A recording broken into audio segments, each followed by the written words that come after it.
I cannot show the video that recently emerged about the Russian soldier who mutilated the living Ukrainian soldier. I'm sure you've all seen it. If you haven't, the video is out there for everyone to see, for the world to see that Russia is a terrorist state. I remember seeing these videos when I was about 14, 15, when ISIS released them. It was a very traumatizing experience for me, and seeing this now again, I would put Russia next to ISIS. These war criminals will have nowhere to hide when Ukraine wins, not even in Russia, because there will be no Russia as we know it today. Their time will come. The heaviest fighting is happening in Bakhmut. As you can see, Ukrainians control a very little part east from the railway. This is the railway, this line right here. And Russians are attacking this line every day. And the heaviest battles, of course, today also happened. This here is the stadium. This was the Russian gathering area. The assault began from here and they tried to penetrate this defensive line right here. They failed, of course. Russia controls about 60 to 70% of Bakhmut, way over half of it. Ukraine controls this western part. As you can see, all of the roads leading out of Bakhmut are under Russian artillery fire because this gap here is only 4 kilometers wide. Not a problem for artillery. These roads here close to the Russian lines are very dangerous, so Ukrainians use these dirt roads, these very small lines you see right here and this one right here. Well, they are filled with mud. They're endless mud pits because it's Rasputitsa. If you want to get any kind of supplies into Bakhmut, you gotta use these mud roads and you gotta drive full throttle because the Russian artillery is fired in, the coordinates are set into these roads. But look at this. It's a video from these roads. It's endless mud. How can you drive full throttle with this mud? I've seen a video with these small village roads here, both sides of them filled with destroyed Ukrainian supply vehicles, thanks to Russian artillery, unfortunately. Supplying Bakhmut is a very big issue for the Ukrainians, and if they would have to pull out faster, it wouldn't because Russians are pushing from the front, it is because of the supply situation. Time will tell. My friends, I would like to introduce you to ground news. In this site you can actually see how news is reported, what is the bias of it, factuality of it, and who owns the news corporation. I'll show it to you. Let's take this one. Secret documents detailing US and NATO's Ukraine war plans leaked online. We can see the news coverage details. Total news sources 157, so you can see it's a widely reported news. Last updated 2 minutes ago, bias distribution 42% center. All of these news sites are leaning right, all of these news sites are leaning left, and most of them, 42% who cover this story, are in the center right here. You can also see the ownership tab of this specific news coverage. We can see that the sites that cover this news are 16% owned by private wealthy owners and 50% owned by media conglomerates. I would say the more different owners a news site has, the better. This here is actually pretty diversified. We can see that the most of the news agencies covering this news have high factuality, but 27% have mixed factuality. 2% of the sources have low factuality. I wouldn't even read mixed or low factuality news. Ground news gives you the capability to differentiate between those. Ground news mission is to shine light on media bias and hold media accountable for the information they share. Ground news encourages readers to think freely by adding a context of transparency. You can also use ground news on your phone. Go to ground.news/Artur to stay fully informed on breaking news, compare coverage and avoid media bias. Sign up for free or subscribe for unlimited access if you support the mission. Ground news link in the description below. In the past 24 hours, Ukrainian long-range artillery destroyed 5 Russian gathering areas, as well as 2 electronic warfare units. These are the Russian losses of the past 24 hours, and we see 540 KIA. That is roughly 1 battalion tactical group per day. We have 1 year and a few months of this war, and we don't know Russian losses and what they tell what's going on the battlefield. If they lose 1 battalion tactical group per day, like we see here, that means they're gathering strength. It's a smaller pause in offensive operations. Of course, in Bakhmut it never ends, but the rest of the fronts, Russians have pulled back slightly with their offensive operations, gathering manpower to strike again. This is in no way end to the offensive operations. If they strike multiple towns at the same time, like Bakhmut, then they would lose 1,000 plus KIAs per day. That's 2 battalion tactical groups. we're not seeing that now, so that here shows us that Russian offensive capabilities are slowly diminishing. Perfect for the upcoming Ukrainian counterattack. This here is a Russian T-80 BVM or Bunny. It's the most famous captured Russian tank in Ukrainian service. Bunny was seriously damaged when it ran over a Russian mine, but it was taken to the repair shop, repaired and then put back to service. Now in Bakhmut the tank was immobilized by Russian 240mm mortar fire. 240mm. I don't think there's anything bigger than that. That has to be the biggest mortar shell used in the Ukrainian war. It was not destroyed, it was immobile, but the Ukrainian crew set it on fire to avoid capturing by the Russians. According to the kill rings or the indicators how many tanks this tank has destroyed, it's 6. Bunny has destroyed 6 Russian tanks, and among them is 1 Russian T-80. So this Russian T-80 Bunny has served the Ukrainians very well. Thank you for your service, Bunny. Ukrainians also made a successful HIMARS strike in the Donetsk Oblast near Marinka, where Russians were gathering. At least 1 Digger and 2 Kamaz supply trucks were destroyed. I don't report much on these HIMARS attacks because they happen daily, every day, and it would get very repetitive. But every once in a while I bring it in so you guys know it's still happening. Russian logistics is being destroyed. Death through 1,000 cuts, I would call it. We have not watched Madyar for a while, and Dmitry, aka War Translator, has translated another video from him. Now it's a week old, but it's a very good one. It shows his capabilities up in the air. He truly has eyes everywhere. Бажаю міцного. Мадяр на зв'язку. Ходіть, вам щось покажу.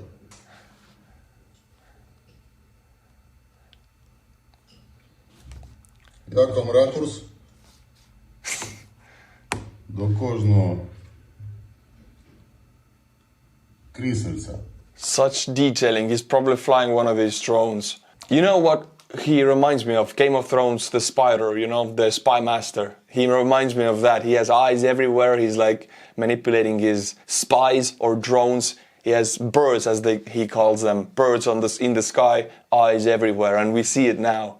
And the detailing is insane. I'm guessing this is one of the Russian cities.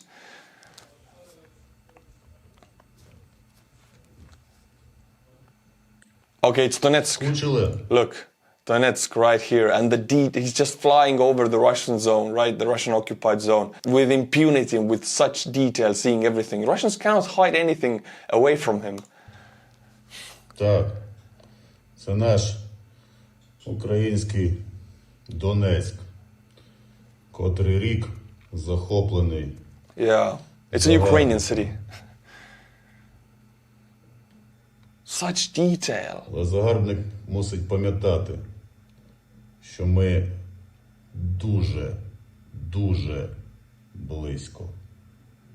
І бачимо, як не все то практично. Все.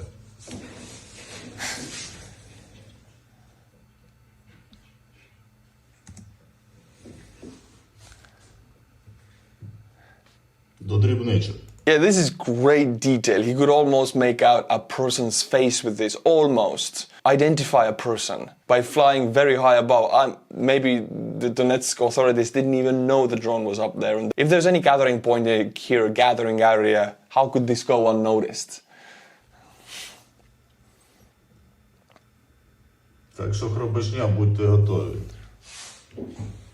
Ніхто з вас не розуміє, коли. Oh my god. The detailing of it scares me. How crisp the image is. I would love to know which drone shot this video.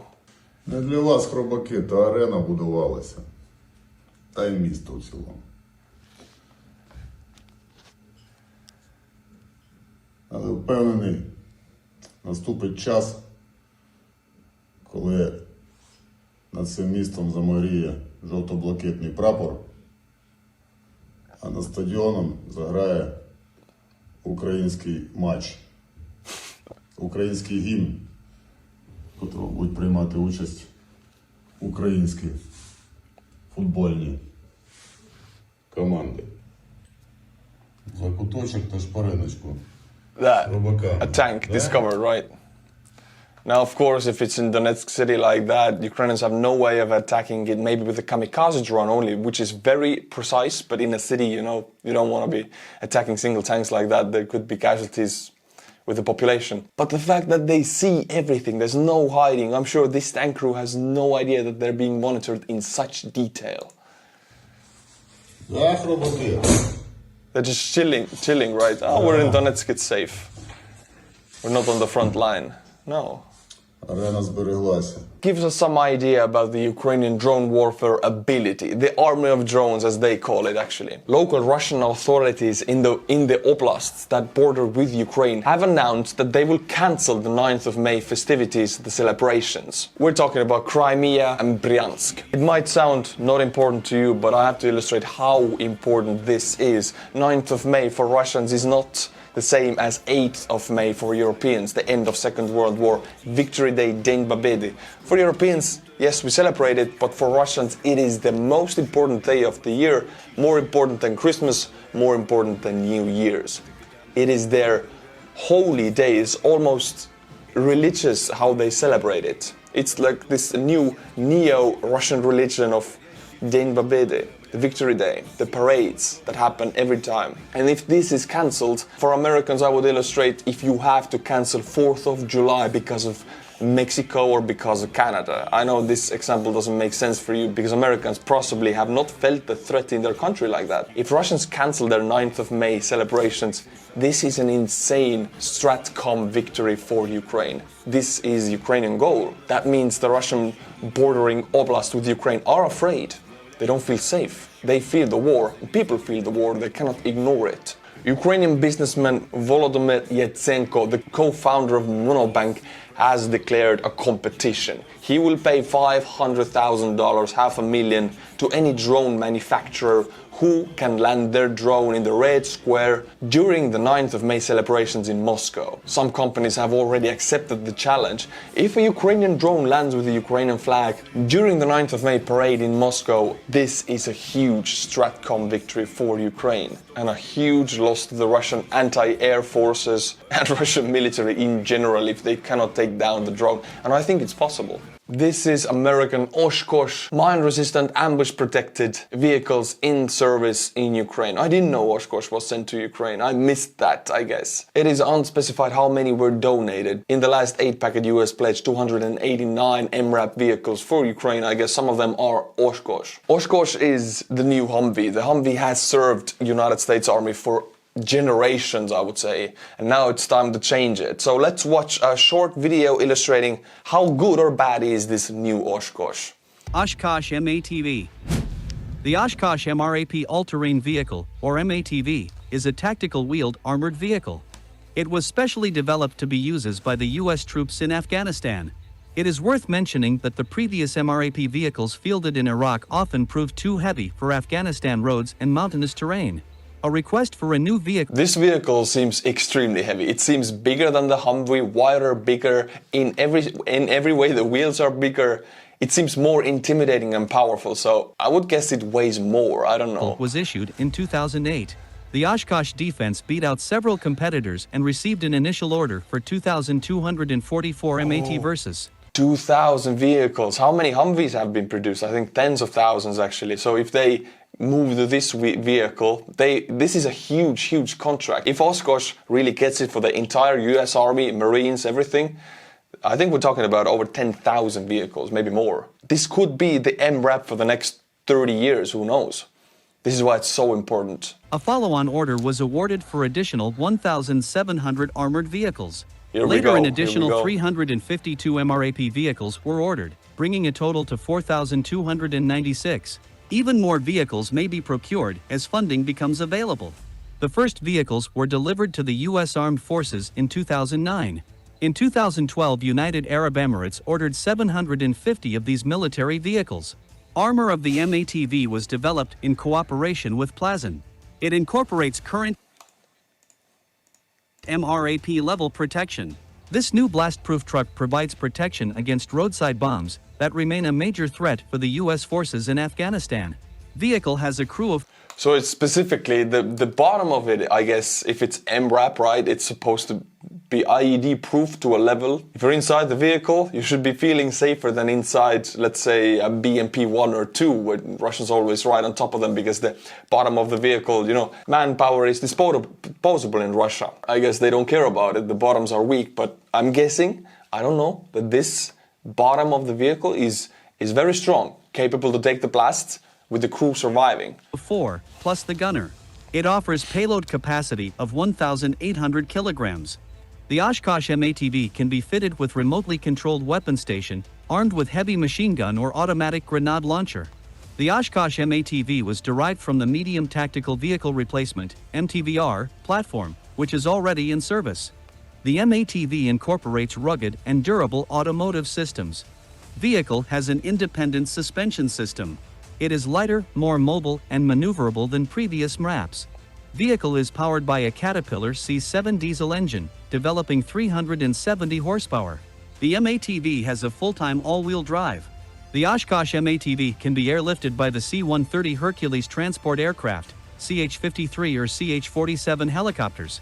In 2014, an MATV Extended or MATV-EX with many variants was introduced. It can carry more troops and equipment. The original model is now known as MATV Standard. I know people have conflicted opinions about this vehicle, and I am on the side that I really like the way it looks actually. I like the looks of it. I know some people hate it. They hate the looks of it and they hate everything about this vehicle.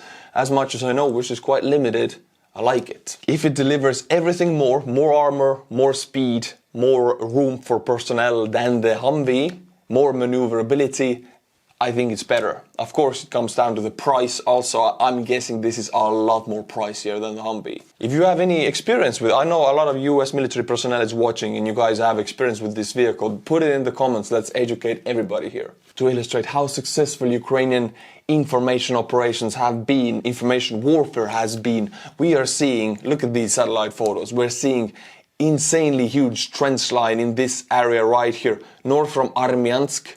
The land connection to Crimea, the entire land connection is very heavily fortified. Even though the land connection is 150 miles from the front, and I don't think Ukrainians will cross the river, so it's 190 kilometers from the possible counteroffensive locations. Russians are still anticipating Ukrainians attacking Crimea from the north. That means they're afraid and panicking. They don't think clearly. But that is not it. To illustrate even further how panicky and unclear the Russians think, this coastline here, it's covered with sandy beaches and it's the Russian favorite summer vacation area.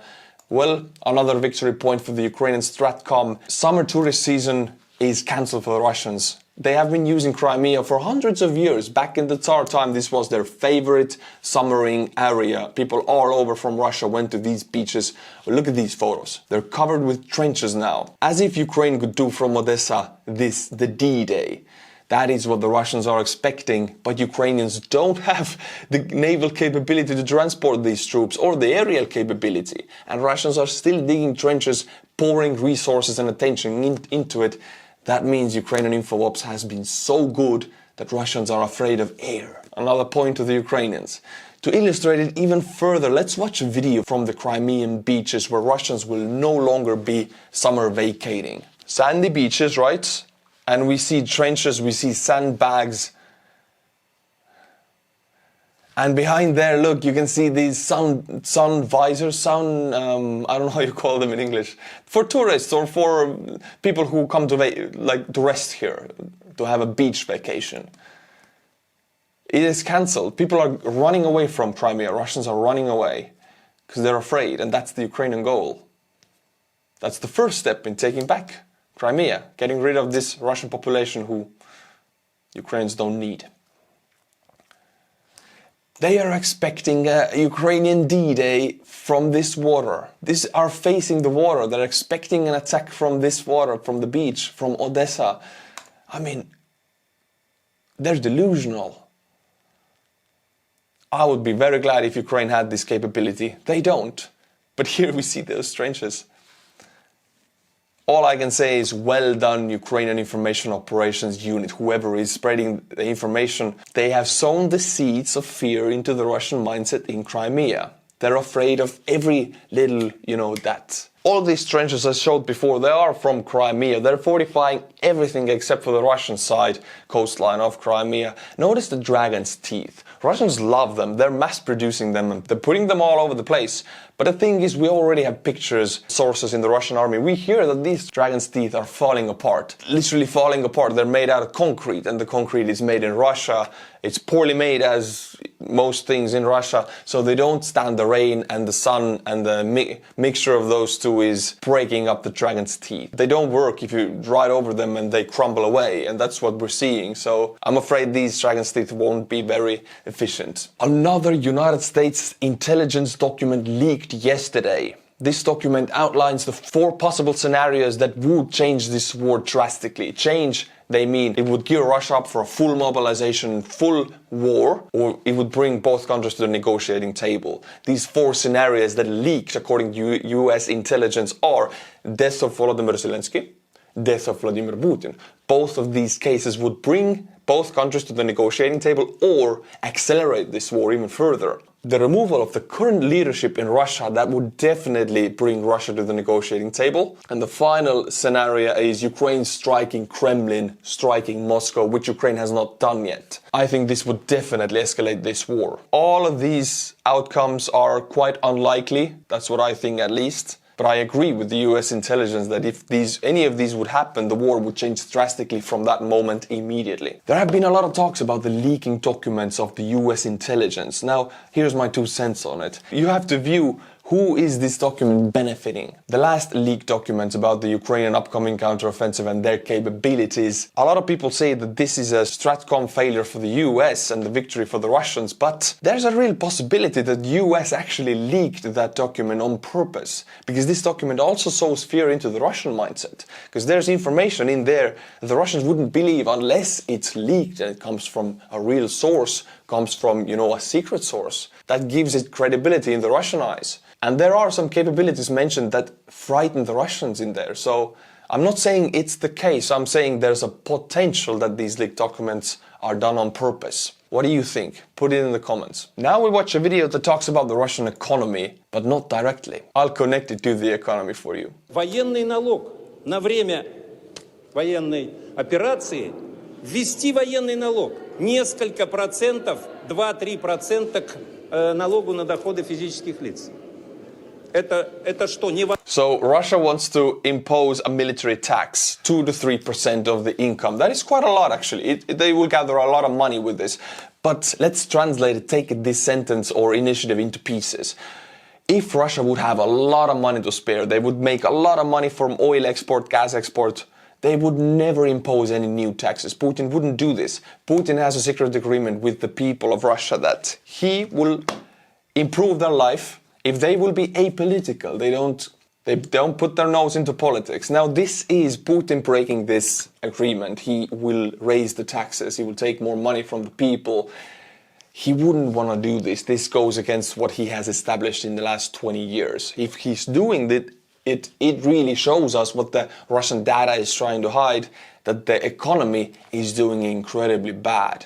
If they wouldn't be lacking money really bad, they wouldn't try to impose this tax. It's very dangerous for Putin because it brings the people against him. Russian economy is doing extremely bad. Why? Because of the war and because of the sanctions. It also tells us that the sanctions are working. Возможные какие-то траты и потери.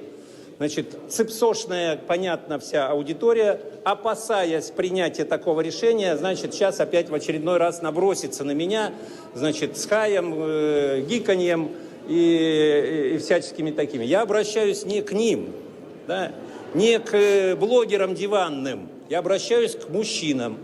Больше всего опасений, да, о том, что будет мобилизация. Под влиянием всего этого, значит, кто-то бежит, кто-то прячется, поэтому и есть вот какое-то неприятие таких законов, которые мы приняли вчера. Так вот, заплатив... He's talking about new laws for the conscription. Yes, Russia is moving towards another mobilization. Why? Because Putin has recently pushed through a law that will change the way draft letters are delivered. Before that, legally, the draft letter had to be handed in person to the man for him to be legally given the letter and be obliged to come to the military office. Now, the letter can be sent electronically It can be handed, whatever the way it is done, it is now legal. And from the moment the letter is sent, it doesn't matter if the guy received it or not, he is legally obliged to come to the military office.